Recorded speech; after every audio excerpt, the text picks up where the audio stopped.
जय श्री राधे।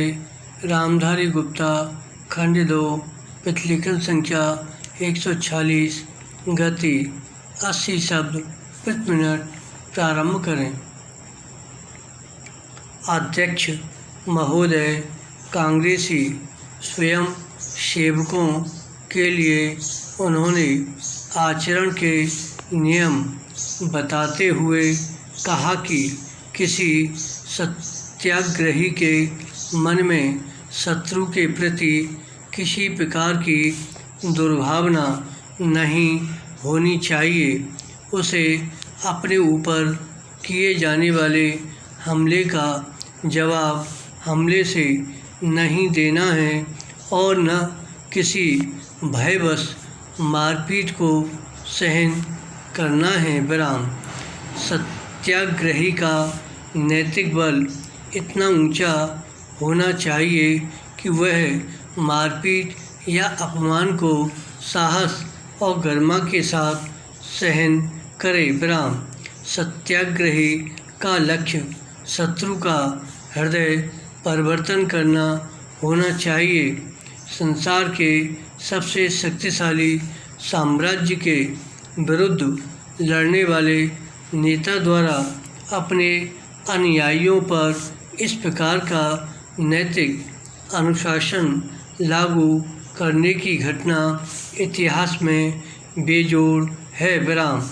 स्मरण रहे कि गांधी जी मात्र एक राजनीतिक नेता ही नहीं थे, उससे भी बढ़कर वह एक आध्यात्मिक नेता थे। विराम।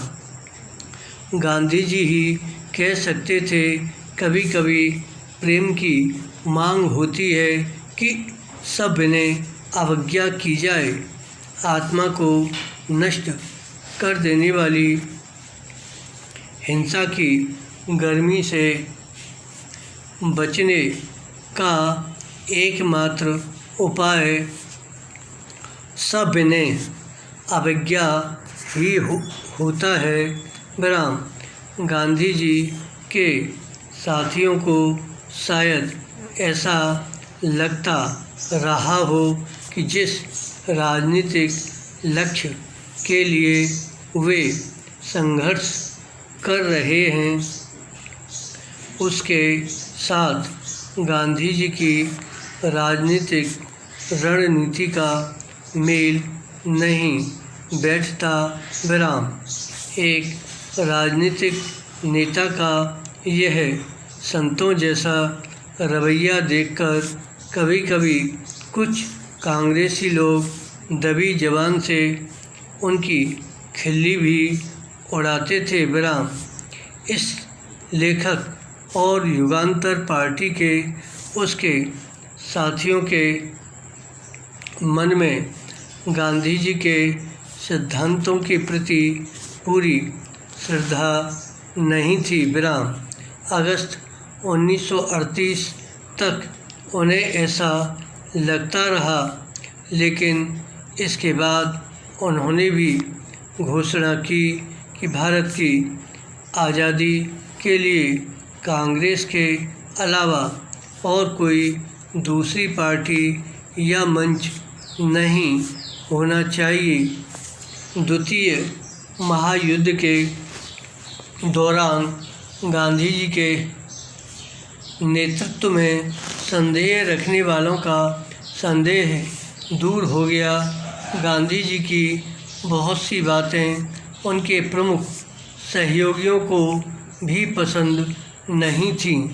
यहाँ तक कि जवाहरलाल नेहरू और मौलाना आज़ाद ने भी लेखक के सामने यह स्वीकार किया। विराम। नेहरू जी के शब्द थे, गांधी जी के अंदर भारतीय जनता के मन को पढ़ सकने की अलौकिक क्षमता है। भारत की जनता को केवल वही आंदोलित कर सकते हैं। विराम। हम उनके बगैर कुछ नहीं कर सकते। भले ही हम उनकी बहुत सी बातों को पसंद न करते हों। बराम। पैरा। यहाँ इसी संदर्भ में एक और बात बता दें। बराम। 1930 प्रथम 3.5 महीनों के दौरान गांधी जी ने अनेक वक्तव्य दिए, बहुत से लेख लिखे और अपनी प्रार्थना सभाओं में हजारों आदमियों को संबोधित किया। इसमें उन्होंने सत्याग्रहियों के नैतिक गुणों और अनुशासन पर तो जोर दिया ही, साथ ही आर्थिक मसलों को भी पूरा महत्व दिया। बराम। कमर तोड़ लगान, नमक कर, खर्चीला प्रशासन तंत्र, राज्य संरक्षण में किया जाने वाला ब्रिटिश माल का आयात और भारत के गांवों में रहने वाली करोड़ों जनता के दुखों की चर्चा करते हुए वह भारत को आज़ाद कराने की ज़रूरत बताते थे। विराम। धन्यवाद।